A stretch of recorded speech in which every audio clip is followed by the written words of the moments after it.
And next up, we have Dr. Reuben Strayer. He is the author of EM Updates, and he's an emergency doctor, of course, based in New York City. His clinical areas of interest include airway management, analgesia, opioid misuse, procedural sedation, agitation, decision-making, and error. Turns out he's a very interested person. His extra clinical areas of interest include sweeping generalizations and jalapeno peppers. He lures himself out of bed with chocolate every morning before heading to Maimonides Medical Center in Brooklyn, New York, where he is happily employed. I will also add that Dr. Reuben Strayer bakes a spectacular brownie, and I have benefited from these brownies in the midst of a shift, but beware the gut bomb. Thanks so much, Reuben, and take it away. Thanks, Sally. Hi, everyone. Pleasure to speak to all of you virtually at this fabulous conference. I'm Reuben Strayer. I'm an airway enthusiast, but also a chocolate and peanut butter enthusiast. So I just wanted to make everyone aware of this new product from Reese's, a peanut butter cup without the chocolate. It's a pretty exciting development, and now you have many choices when it comes to chocolate and peanut butter cups, but we're going to focus on airway choices and discuss how to think about our current menu of intubation modalities. And it's a menu with a lot of options, but it wasn't always so. In the earliest days of emergency medicine, emergency docs did not have access to paralytics or the powerful induction agents we love so much. So the only option was blind nasotracheal intubation, which is a procedure most of you have never heard of. And just as well, it is a brutal, often unsuccessful technique where you jam an endotracheal tube into the nose of an awake patient, hope it aims at the vocal cords, and then by listening to breath sounds through the tube, which is what's pictured here, you try to time advancing the tube with the opening of the cords. All this done completely blind, horrendous. Gaining access to succinylcholine was one of our crucial milestones, allowing patients to be safely and humanely intubated using a traditional laryngoscope. Developed in its present form in 1943, if you were really fancy, you would avail yourself of different blades, like the Miller blade, which remains popular in pediatrics.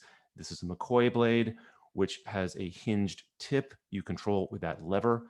There were all sorts of variations on this theme, but for decades, just about every emergency department intubation was done using a traditional laryngoscope.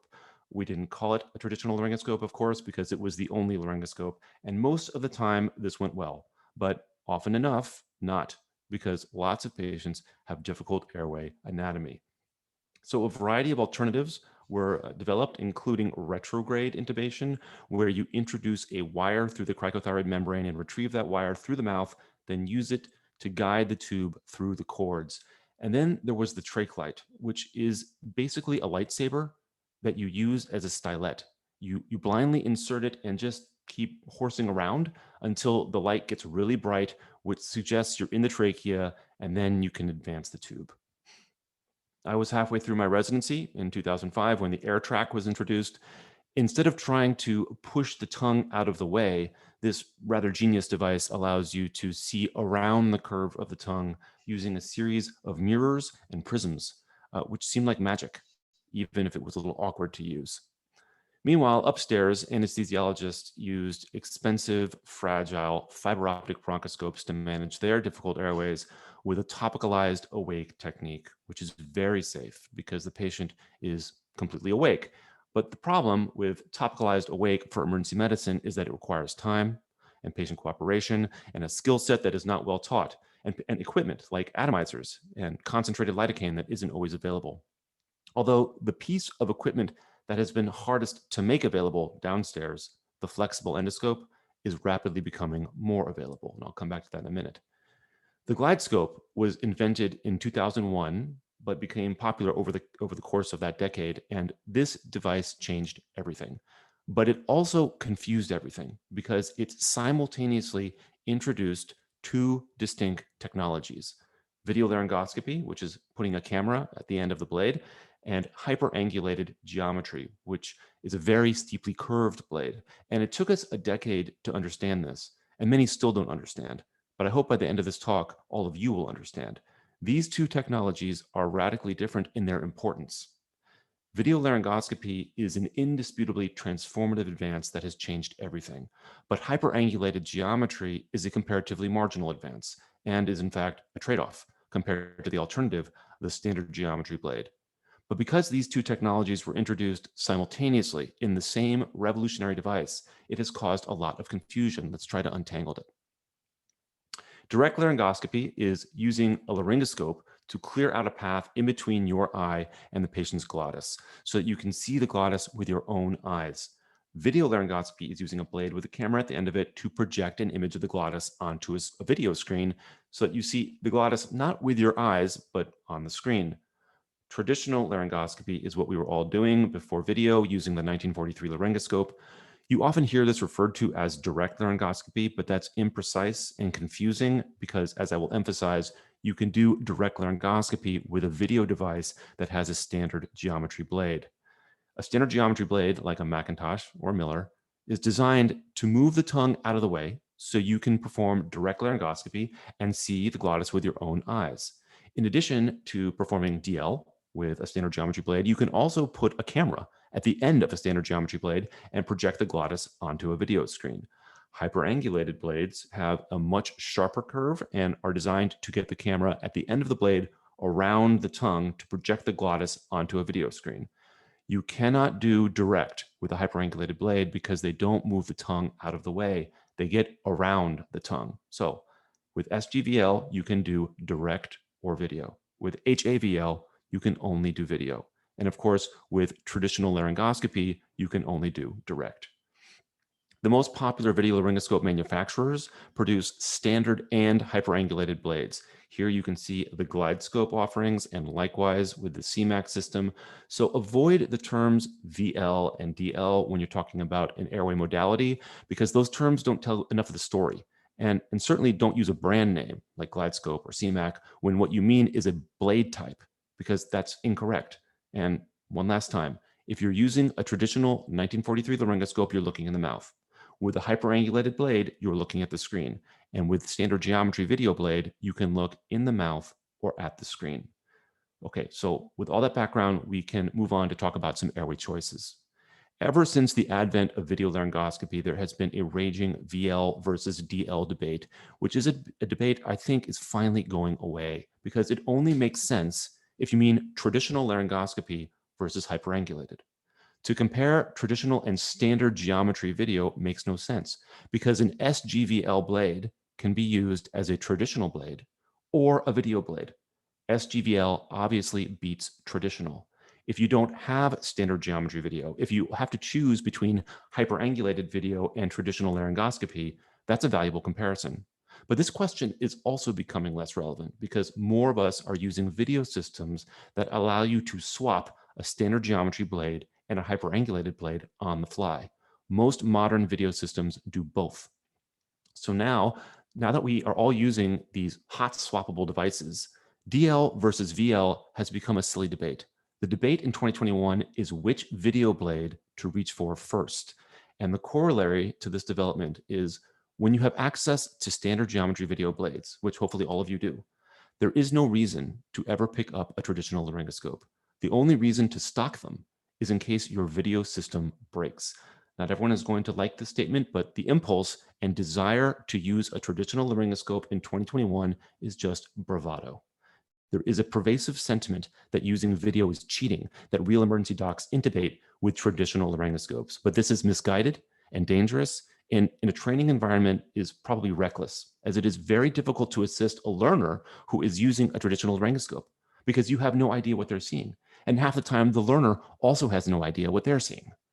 So now we can approach the trickier and more interesting question of standard geometry video versus hyperangulated video. And the first point to make is that if you are good at either technique, you are going to successfully intubate just about everyone. They are both fabulous techniques, but there are key differences. And the first is that it is significantly easier to achieve a good view of the chords with a hyperangulated blade. And that is a big deal, especially among infrequent intubators, because seeing the chords calms you down and you do a better job when you're calm. Furthermore, HAVL requires much less force than SGVL because you don't have to move the tongue out of the way. And this is potentially important in a patient with a cervical spine injury, for example, or a tongue mass, which is at risk to bleed if disturbed. But that easily acquired fabulous view that you get with a hyperangulated blade comes at a price. And that price is tube delivery. It is considerably harder to get the tube through the cords with HAVL because your view on the other side of that curve points up, but the trachea points down. There are ways to overcome this, and these skills are crucial when doing HAVL, but they're poorly taught and they're counterintuitive. And the goals are essentially opposite of your goals when using a standard blade. Standard geometry laryngoscopy is faster than hyperangulated laryngoscopy. You can use a bougie with a hyperangulated blade, but it's more straightforward with a standard blade. And a bougie is a very powerful device. For the same reason, it's easier to use suction with SGVL, and this can make a big difference in contaminated airways.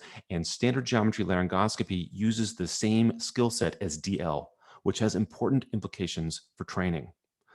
Both hyperangulated and standard video laryngoscopy are far superior and far more important in 2021 to master than direct laryngoscopy. Again, the only reason you need to know DL is in case you don't have access to video.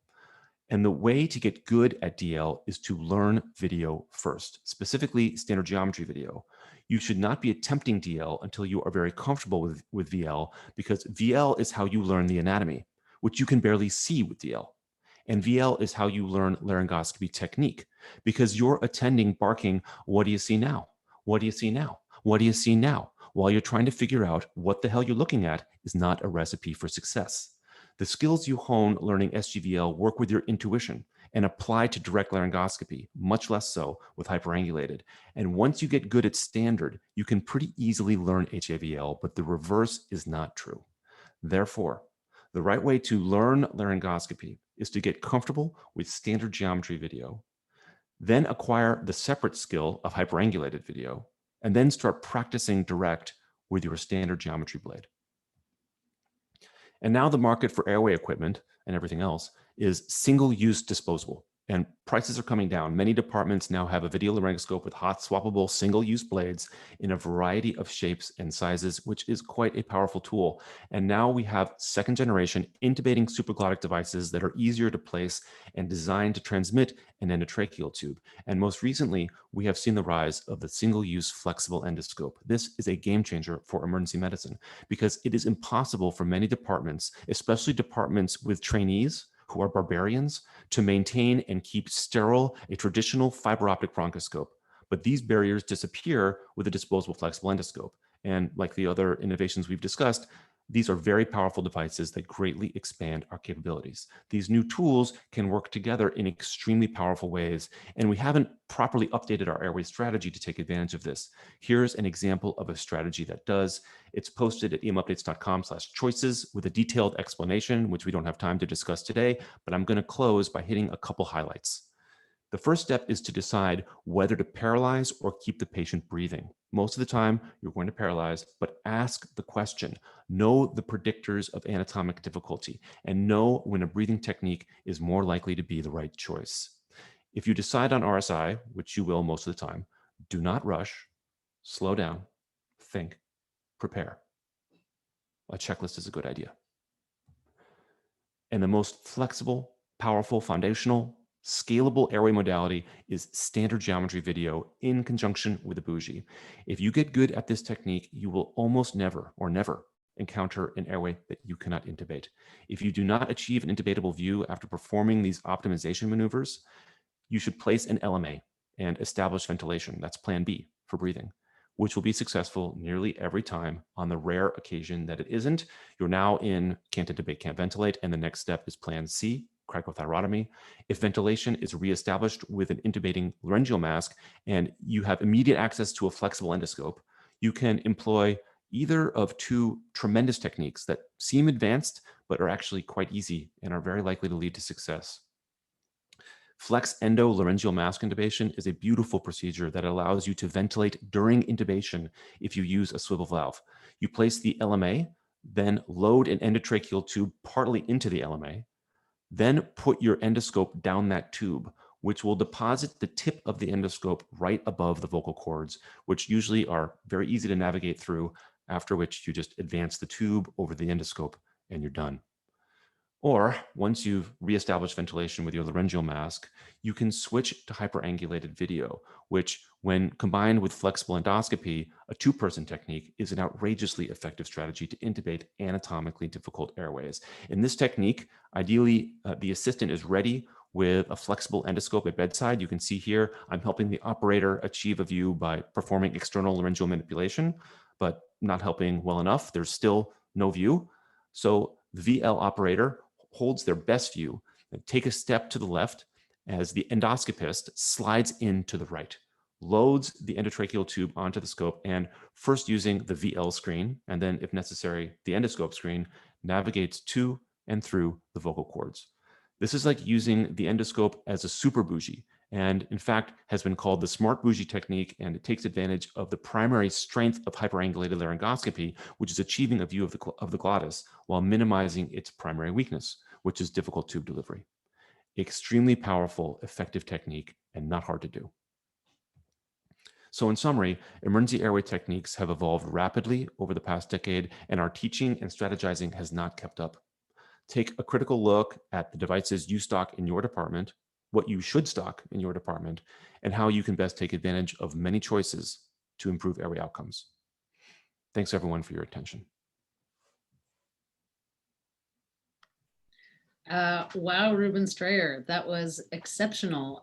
Thank you so much for updating our practice now that we have all these extra choices. How fortunate we are to have the technology.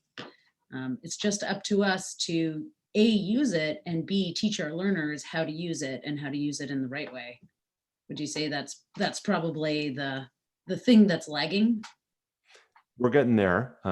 There's been so many advances over the past decade or so. It's hard to keep up, especially at training centers where you're trying to develop training paradigms.